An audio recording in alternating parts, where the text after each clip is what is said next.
तारीख थी 5 अगस्त 2019। अमित शाह राज्यसभा की सीढ़ियां चढ़ रहे थे।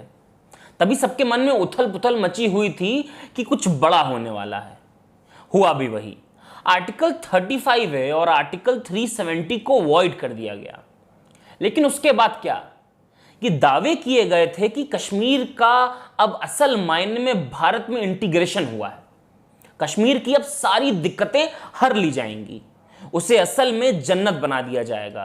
गरीबी, पिछड़ापन, भ्रष्टाचार, आतंकवाद, सबसे आजादी मिल जाएगी। लेकिन सनम के वादे खोखले निकले। पिछले 1 साल में कश्मीर के हिस्से आई यातनाएं, isolation, communication blackout, detention, pro democracy leaders को भी महीनों डिटेन करके रखा गया। पत्रकारों की आवाज दबाई गई। लोकल मीडिया का गला घोट दिया गया। जो नहीं माना उस पर यूएपीए के मुकदमे लाद दिए गए। 1 साल बाद भी जब 5 अगस्त आया तो तोहफे में 2 दिन का कर्फ्यू मिला। अगर कश्मीर पर इतना ही एहसान कर दिया गया था तो इंटीग्रेशन और यूनिटी का कम से कम जश्न मनाने की तो इजाजत मिल जानी चाहिए थी। लेकिन ऐसा क्यों है कि हमें कश्मीर से तो बड़ा इश्क है, पर कश्मीरियों की जिंदगी से कोई फर्क नहीं पड़ता? क्या कोई जगह वहां रहने वालों के बिना उतनी खूबसूरत होती है? क्या सिर्फ बेजान जमीन का टुकड़ा कश्मीर है? 1 साल में कश्मीरियों पे हुए सितम और उनके गर्त में पड़े भविष्य का भविष्य क्या है? ये सब सवाल आज पूछेंगे हम भारत के लोग। आर्टिकल 370 का मुद्दा बीजेपी के मैनिफेस्टो में सालों से था, लेकिन 2019 चुनाव के बाद इस चर्चा ने थोड़ी गति पकड़ी। कश्मीर के प्रो डेमोक्रेसी लीडर्स जैसे उमर फारूक अब्दुल्ला और महबूबा मुफ्ती ने होम मिनिस्टर अमित शाह से मुलाकात करके आश्वासन भी लिया था। सरकार ने आश्वासन भी दिया कि ऐसा कुछ नहीं होने वाला है, आर्टिकल 370 सुरक्षित रहेगा।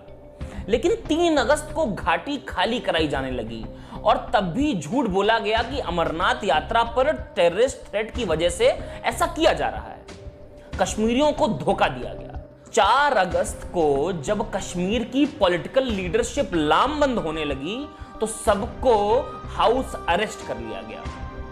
कॉन्स्टिट्यूशनली, लीगली तो छोड़ दीजिए, नैतिकता के आधार पर भी कश्मीरियों को धोखे में रखना कैसे जस्टिफाई किया जा सकता है? बड़ी आसान भाषा में अगर समझने की कोशिश की जाए तो आर्टिकल 370 के एब्रोगेशन का जो प्रोसेस था उसे संविधान के पैमाने पर जस्टिफाई करना मुश्किल लगता है। बार बार कहा जाता है कि आर्टिकल 370 एक टेम्परेरी आर्टिकल था, जो कि आधा सच है। अब बहुत आसान भाषा में समझिए, आर्टिकल 370 जम्मू कश्मीर को स्पेशल स्टेटस देता था। आर्टिकल 370 का क्या था? कश्मीर जब भारत के साथ आया तब उसने एक इंस्ट्रूमेंट ऑफ एक्सेशन साइन किया। उसके क्लॉज 7 के तहत आर्टिकल 370 कॉन्स्टिट्यूशन में आया। आर्टिकल 370 का मकसद था यह इंश्योर करना कि जब तक कश्मीर की कॉन्स्टिट्यूएंट असेंबली अपना कॉन्स्टिट्यूशन नहीं बना लेती तब तक भारतीय संविधान के वही प्रोविजंस अप्लाई होंगे जो ओरिजिनल इंस्ट्रूमेंट ऑफ एक्सेशन में शामिल किए गए थे। आर्टिकल 370 का काम यह भी इंश्योर करना था कि भारतीय संविधान के कौन से आर्टिकल कश्मीर पर लागू होंगे और किन पर कश्मीर की कॉन्स्टिट्यूएंट असेंबली कानून बनाएगी। इंस्ट्रूमेंट ऑफ एक्सेशन के हिसाब से सेंट्रल के पास सिर्फ डिफेंस, एक्सटर्नल अफेयर्स और कम्युनिकेशन होंगे। आर्टिकल 370 को जब इंक्लूड किया गया था तब संविधान में उसे टेम्परेरी, ट्रांजिशनल और स्पेशल प्रोविजंस के नाम से टाइटल दिया जरूर गया था, लेकिन कश्मीर की कॉन्स्टिट्यूशन असेंबली को एम्पावर किया गया था कि वो चाहे तो आर्टिकल 370 को एब्रोगेट भी कर सकती है और अमेंड भी। लेकिन जब 25 जनवरी 1957 को कश्मीर की कॉन्स्टिट्यूशन असेंबली ने खुद को डिसॉल्व किया, तब ना तो उसने आर्टिकल 370 को अमेंड किया और ना उससे एब्रोगेट किया, जिसने आर्टिकल 370 को इंडियन कॉन्स्टिट्यूशन का एक परमानेंट फीचर बना दिया। ये बात सुप्रीम कोर्ट की कई रूलिंग्स में भी कही गई है। ऐसे में ये कहना कि आर्टिकल 370 एक टेम्परेरी प्रोविजन था, ये आधी अधूरी बात है। केंद्रीय गृह मंत्री अमित शाह ने जब आर्टिकल 370 को इनऑपरेटिव किया तो उनके क्लेम्स बड़े लंबे चौड़े थे। उन्होंने बताया कि कश्मीर की कितनी दुर्दशा है, कितना पिछड़ापन है, स्वास्थ्य सेवाएं कितनी लचर हैं, कितनी गरीबी है, और आर्टिकल 370 हटाकर वो कितना बड़ा एहसान कर रहे हैं। लेकिन नेताओं के भाषणों को चेक करने की आदत डाल लीजिए, लंबे समय तक फायदा देगी। इस बार हम आपकी मदद कर दे रहे हैं। लाइफ एक्सपेक्टेंसी मतलब होता है कि किसी जगह पर लोगों के जिंदा रहने की एवरेज उम्र क्या है। इससे थोड़ा उस पर्टिकुलर जगह की हेल्थ फैसिलिटीज का अंदाजा हो जाता है। कश्मीर जो पहले एक राज्य था, 23 राज्यों की लिस्ट में तीसरे नंबर पर था और वहां लाइफ एक्सपेक्टेंसी 73.5 है, जो कि काफी अच्छी है। केरला इस लिस्ट को टॉप करता है 75.1 के साथ, और देश में सबसे खराब लाइफ एक्सपेक्टेंसी उत्तर प्रदेश की है 64.8। नेशनल एवरेज भी 68.7 है, मतलब कश्मीर में यह नेशनल एवरेज से भी ज्यादा है। 2017 में जम्मू और कश्मीर का ह्यूमन डेवलपमेंट इंडेक्स 0.68 था, जो आंध्र प्रदेश और गुजरात जैसे राज्यों से भी अधिक था। केरल में सबसे ज्यादा 0.77, जबकि बिहार में सबसे कम 0.57 था। Human development index life expectancy, education और पर कैपिटा इनकम इंडिकेटर्स का कंपोजिट इंडेक्स होता है। 2018 में जम्मू कश्मीर में एक डॉक्टर पर 3060 मरीजों का आंकड़ा था। इससे बेहतर भारत में सिर्फ 6 राज्य और थे। दिल्ली इसमें सबसे बेस्ट था, जहां एक डॉक्टर पर 2203 मरीज थे, और सबसे फटेहाल बिहार था, जहां एक सरकारी डॉक्टर पर 28,319 पेशेंट थे। अब देखिए, इंप्रूवमेंट की पॉसिबिलिटी तो हर जगह होती है, लेकिन जम्मू कश्मीर से भी ज्यादा बेहाल और पिछड़े राज्य भारत में हैं, जिन्हें सरकार के प्यार की जरूरत है। इनमें से कई में तो बीजेपी की ही सरकारें हैं, जैसे उत्तर प्रदेश, बिहार, मध्य प्रदेश।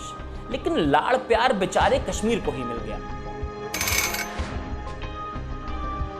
आर्टिकल 370 के एब्रोगेशन के बाद सबसे बड़ा दावा किया गया था कि यह मिलिटेंसी और टेररिज्म की कमर तोड़ देगा। लेकिन एक साल बाद थोड़ा आईना देखना तो बनता ही है। सच्चाई यह है कि वायलेंस का लेवल अभी तक नीचे नहीं आया है। साउथ एशिया टेररिज्म पोर्टल के एक डेटा के अनुसार 2020 के 8 महीनों में 17 सिविलियंस और 34 सिक्योरिटी पर्सनल्स को अपनी जान गंवानी पड़ी। 154 आतंकवादी भी मारे गए। मिनिस्ट्री ऑफ होम अफेयर्स के डेटा के अनुसार बीते एक साल में कश्मीर में 209 किलिंग्स और 107 वायलेंस के इंसिडेंट रिपोर्ट किए गए। एक और सुनहरा सपना था एम्प्लॉयमेंट की बेशुमार अपॉर्चुनिटीज पैदा करना, लेकिन 370 हटने के बाद 4.5 लाख कश्मीरी बेरोजगार हो गए और कश्मीरी बिजनेस को कम से कम 500 करोड़ का नुकसान झेलना पड़ा है। यह नुकसान इससे ज्यादा भी हो सकता है।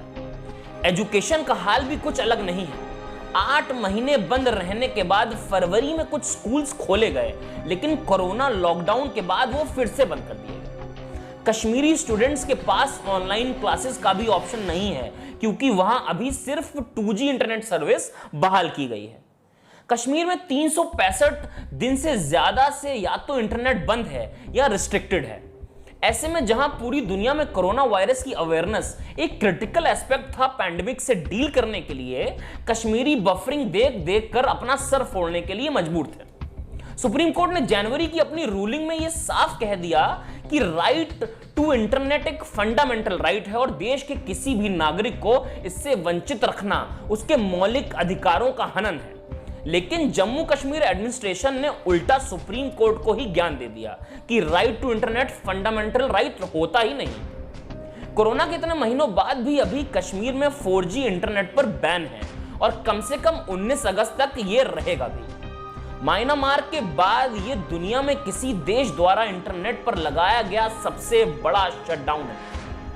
आउट ऑफ द वे जाकर कश्मीर में डेवलपमेंट करने के वादे तो हवा हो ही गए, लेकिन आयुष्मान भारत जैसे प्रोग्राम्स जिस पर पहले घाटी के गरीब परिवार आश्रित थे, वो भी इंटरनेट शटडाउन की वजह से बेअसर हो गए। लॉन्च के बाद इस स्कीम से कश्मीर के 6 लाख गरीब परिवारों को 5 लाख तक का कवर मिलता था, लेकिन अब इसका कोई फायदा नहीं, क्योंकि स्कीम के तहत यूनिक आईडी और बाकी डिटेल्स डेटाबेस में चढ़ाने होते हैं, लेकिन रीइंबर्समेंट के लिए चाहिए होता है इंटरनेट। बडिंग एंटरप्रेन्योर्स के सपने इंटरनेट शटडाउन की भेंट चढ़ गए। रिसर्च स्कॉलर्स को ना स्टडी मटेरियल मिला और जूम क्लासेस तो भैया सपना ही रह गई। कश्मीरी पंडितों के साथ जो हुआ वो अन्याय से बहुत ज्यादा था, और सिर्फ उसे अन्याय कहना उनकी पीड़ा का मजाक उड़ाने जैसा होगा। भारत के इतिहास में एक ऐसा काला धब्बा है जिसकी छाप से हमें हमेशा शर्मिंदा होना पड़ेगा। लेकिन यह मामले का एक पहलू है। कश्मीरी पंडितों के आसपास एक ऐसा परसेप्शन बनाया गया इन सालों में कि उनके सारी तकलीफों की जड़ आर्टिकल 370 है। आसान भाषा में उनके कंधे पर रखकर बंदूक चलाने की कोशिश की गई। 27 जुलाई 2020 को कश्मीरी पंडितों की एक संस्था रिकंसिलिएशन रिलीफ एंड रिहैबिलिटेशन ने पीएम और होम मिनिस्टर से यह अपील की कि आर्टिकल 370 को फिर से रीइंस्टेट कर दिया जाए। अब इस मैकेनिज्म को समझने की कोशिश कीजिएगा। वादे तो पूरे हुए नहीं, सारे सपने जो दिखाए गए थे वो सब मुंगेरी लाल के सपने निकले। तो अब किया क्या जाए? 1 साल हो गए हैं, कुछ तो माहौल बनाना पड़ेगा। तो आईटी सेल के दिमाग में आई एक निंजा टेक्निक। ये हनीफा कुरैशी के नाम की ट्विटर आईडी है। बढ़िया सा एक ताजा पोस्ट सजाया गया है, नए कश्मीर का हैशटैग भी चिपका दिया है। मतलब घाटी को जन्नत बनाने की परफेक्ट रेसिपी है। लेकिन थोड़ा सा मेहनत करेंगे तो पता चलेगा कि फेक प्रोफाइल है। कहीं टिंडर से, कहीं फोटो स्टॉक से, कभी किसी रैंडम आर्टिकल या मॉडल से किसी की भी फोटो उठाकर शानदार प्रोफाइल बनाए गए हैं। एक प्रोपेगेंडा बिल्ड किया गया है, ऑनलाइन नया कश्मीर बनाया गया है। क्योंकि असली में नया कश्मीर बनाने के लिए बड़ी मेहनत और बड़ी नियत लगेगी। कश्मीर अब ना तो पुराना बचा है और ना नया हो पाया है, लेकिन अभी भी कुछ उम्मीद बाकी है। कश्मीर का यूथ नया कश्मीर बना सकता है। यूपीएससी के रिजल्ट आए हैं, 10 कश्मीरियों ने एग्जाम क्रैक किया है। अभी भी समय है।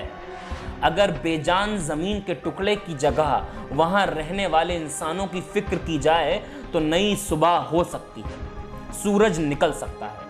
लेकिन फिलहाल के लिए तो बहुत काले बादल हैं। मेरा नाम है दृष्टांत, आप देख रहे हैं जिंदा डेमोक्रेसी।